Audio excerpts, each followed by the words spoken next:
যুদ্ধবিরতির পরও লেবানন সরকারের পক্ষ থেকে তুলে নেওয়া হয়নি নিরাপত্তাজনিত সতর্কতা।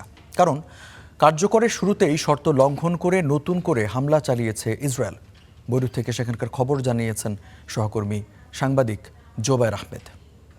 আজ 17 এপ্রিল লেবানন এবং ইসরায়েলের মধ্যে 10 দিনের যুদ্ধবিরতি ঘোষণা হয়েছে। এই যুদ্ধবিরতির মধ্যে কিন্তু লেবাননের দক্ষিণ অঞ্চলে বিশেষ করে বিনতে ইসরায়েল এই এলাকাগুলোতে বিচ্ছিন্ন কিছু ঘটনা ঘটেছে।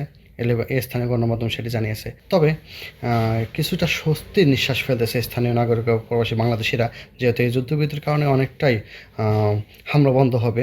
কিন্তু ইতিপূর্বে আমরা কিন্তু অতীতে দেখেছি 2024 সালে কিন্তু আইডিএফ বাহিনী লেবাননের যুদ্ধবিরতি ভঙ্গ করে কিন্তু কয়েকবার হামলা করেছে।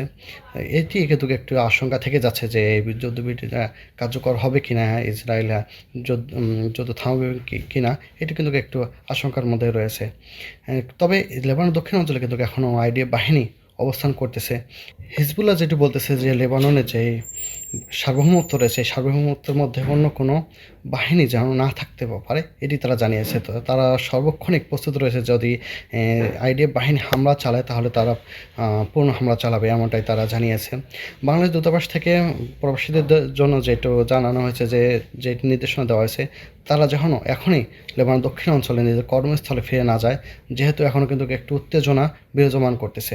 তবে স্থানীয় নাগরিক কিছু সামান্য লেবানন দক্ষিণ অঞ্চলে কিন্তু তারা চলে যাচ্ছে। তবে বাংলাদেশিদের জন্য কিন্তু একটু সতর্কতা অবলম্বন করার জন্য নির্দেশনা দিয়েছে যে আরও 2-4 দিন একটু অপেক্ষা করুক, এরপরে যেন লেবানন দক্ষিণ অঞ্চলে তারা তাদের কফিলের বাসায় বা অন্যান্য কর্মস্থলে যেতে পারে, এমনটাই কিন্তু জানানো হয়েছে। তবে গত 1.5 মাসে কিন্তু এখন একজন প্রবাসী বাংলাদেশি নিহত হয়েছে, সামান্য কিছু প্রবাসী হয়তো হতাহত হয়েছে, এমনটা আমরা তথ্য পেয়েছি। এই ছিল আজকে আমার কাছে সর্বশেষ আপডেট।